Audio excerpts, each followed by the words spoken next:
not depend on drug or alcohol or money, but really we have thinking.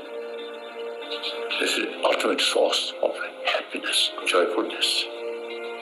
Everybody wants happiness, do not want suffering. So this conviction automatically prevent harming others. They also, like me, do not want suffering.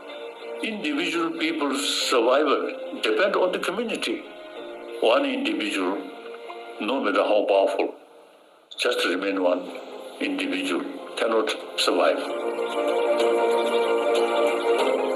All religion teach us love, forgiveness, tolerance. And then today, among 7 billion human beings, about 1 billion non-believer.